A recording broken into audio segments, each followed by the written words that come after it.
بسم اللہ الرحمن الرحیم نحمدہ ونصلی علی رسول الکریم۔ حضرت ابو بردہ اسلمی رضی اللہ عنہ بیان کرتے ہیں کہ میں نے اللہ کے رسول صلی اللہ علیہ وسلم سے سوال کیا، اے اللہ کے رسول، مجھے کوئی ایسا عمل بتا دیجئے جو مجھے جنت میں پہنچا دے۔ دوسری روایت میں سوال کے الفاظ یہ ہیں، اے اللہ کے رسول، مجھے کوئی ایسا عمل بتا دیجئے جس سے مجھے آخرت میں فائدہ پہنچے۔ اللہ کے رسول صلی اللہ علیہ وسلم نے ارشاد فرمایا، اعزل الاذی عن طریق المسلمین، مسلمانوں کے راستے سے تکلیف دہ چیز کو ہٹا دو۔ یہ حدیث صحیح مسلم میں آئی ہے اور حدیث کی دوسری کتابوں میں بھی آئی ہے۔ اس حدیث میں بھی جو بات کہی گئی ہے کہ مسلمانوں کے راستے سے کوئی چیز ہٹا دو، اس میں بھی مسلمانوں کا ذکر اس لیے نہیں ہے کہ اس میں غیر مسلموں دوسرے مذاہب کے ماننے والوں کو نکال دیا گیا ہے۔ یہ کہا گیا ہے کہ صرف مسلمانوں کے راستے سے تکلیف دہ چیزوں کو ہٹانا چاہیے، نہیں، بلکہ اس کا مطلب یہ ہے کہ تمام انسانوں کے، چاہے وہ جس مذہب کے ماننے والے ہوں، انسانوں سے تکلیفوں کو دور کرنا، انسانوں کو اذیتوں سے بچانا، اور اگر ان کے راستے میں کوئی ایسی تکلیف دہ چیز کوئی پڑی ہوئی ہے جس سے وہ اذیت محسوس کر رہے ہوں، اس کو ہٹا دینا، یہ اجر کا کام ہے، ثواب کا کام ہے۔ اس پر عمل کرنے سے آدمی جنت کا مستحق بنتا ہے۔ اس حدیث سے ایک بات یہ بھی معلوم ہوتی ہے کہ صحابہ کرام کے اندر دین کی باتیں جاننے کا کتنا شوق تھا، وہ کس طرح اللہ کے رسول صلی اللہ علیہ وسلم سے ایسی باتیں جاننے کے مشتاق رہتے تھے جن پر عمل کر کے وہ جنت الفردوس کے مستحق بن سکیں۔ اسی طرح اس حدیث سے یہ بھی معلوم ہوتا ہے کہ اللہ کے رسول صلی اللہ علیہ وسلم اپنے جوابات سے صحابہ کی کیسی تربیت کرتے تھے اور ان کے ذہنوں کو کس سانچے میں ڈھالنے کی کوشش کرتے تھے۔ اسلام سماج میں امن و امان کو پروان چڑھانا چاہتا ہے۔ وہ چاہتا ہے کہ تمام لوگ اطمینان و سکون سے رہیں، ان کی ذات سے کسی کو تکلیف نہ پہنچے، بلکہ وہ ایک دوسرے کو آرام پہنچانے کی کوشش کریں۔ یہی نہیں بلکہ اگر کسی چیز سے ان کو اذیت پہنچ رہی ہو تو اس کو دور کرنے کی کوشش کریں۔ اللہ کے رسول صلی اللہ علیہ وسلم نے اس بات کو مختلف طریقوں سے لوگوں کے ذہن نشین کرنے کی کوشش فرمائی۔ ایک مرتبہ آپ صلی اللہ علیہ وسلم نے ارشاد فرمایا، علی کل سلامہ من ابن آدم صدقہ، انسان کے بدن کے جوڑ پر صدقہ۔ ایک حدیث میں ہے کہ آپ نے فرمایا کہ انسان کے بدن میں 360 جوڑ ہیں، اور جتنے جوڑ ہیں اتنا ہی اس کے اوپر صدقہ لازم ہے، اس کو اتنا ہی روزانہ صدقہ کرنا چاہیے۔ یہ سن کر صحابہ کرام فکر مند ہو گئے۔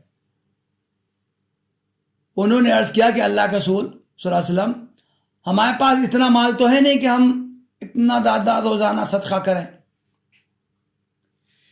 آپ صلی اللہ علیہ وسلم نے صدقہ کی بہت سی صورتیں بیان کی۔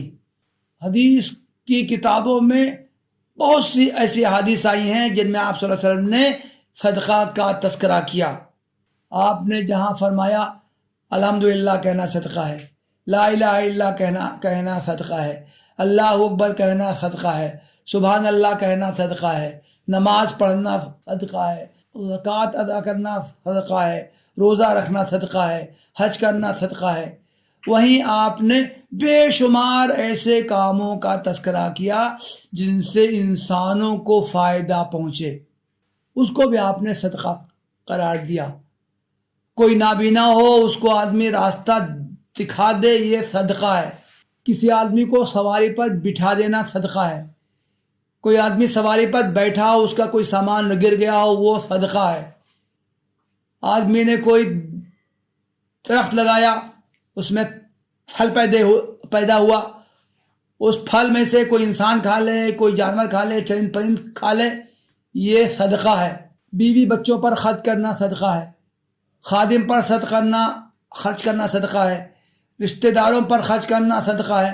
بے شمار چیزوں کا آپ نے تذکرہ کیا اور ان کو صدقہ قرار دیا۔ اسی میں ایک بات آپ نے یہ بھی فرمائی، راستے سے تکلیف دہ چیز کو ہٹا دینا یہ بھی صدقہ ہے۔ ایک مرتبہ آپ صلی اللہ علیہ وسلم نے ارشاد فرمایا، میری امت کے اچھے اعمال مجھے دکھائے گئے، ان میں سے ایک اچھا عمل تکلیف دہ چیز کو راستے سے ہٹا دینا بھی تھا۔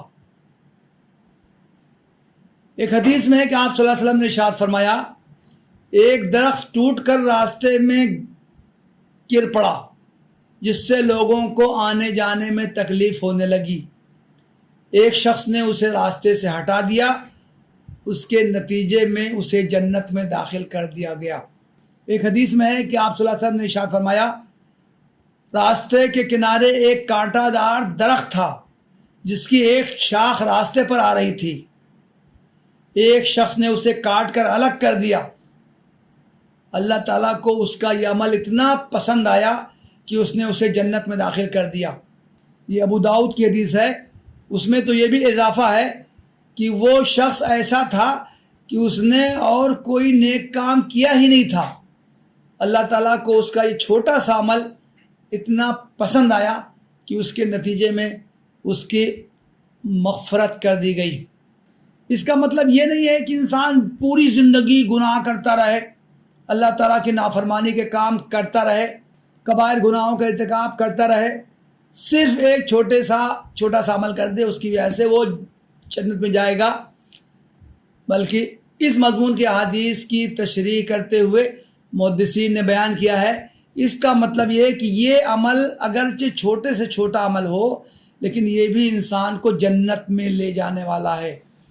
اس لیے کسی بھی عمل کو حقیر نہیں سمجھنا چاہیے، کوئی عمل بڑے سے بڑا عمل ہو، کوئی عمل چھوٹے سے چھوٹا ہو، انتہائی معمولی عمل ہو، لیکن اگر ان سے انسانوں کو فائدہ ہو رہا ہے، ان کی تکلیفیں دور ہو رہی ہیں، تو یہ عمل انسان کو اس کا اجر ملے گا اور یہ عمل اس کو جنت سے قریب کرنے والا ہوگا، جنت میں لے جانے والا ہوگا۔ ایک طرف اسلام کی یہ تعلیمات ہیں جن سے اس کی حساسیت ظاہر ہوتی ہے، دوسری طرف بہت سے مسلمانوں کا عمل ہے، وہ ایک دوسرے کو اذیت سے بچانا تو دور کی بات ہے، نقصان پہنچانے کی ترکیبیں سوچتے رہتے ہیں، ان کے مال اور عزت و آبرو کے در پہ رہتے ہیں، ان کے خون کے پیاسے نظر آتے ہیں۔ کیا ان کے یہ اعمال اسلام کی نمائندگی کرتے ہیں؟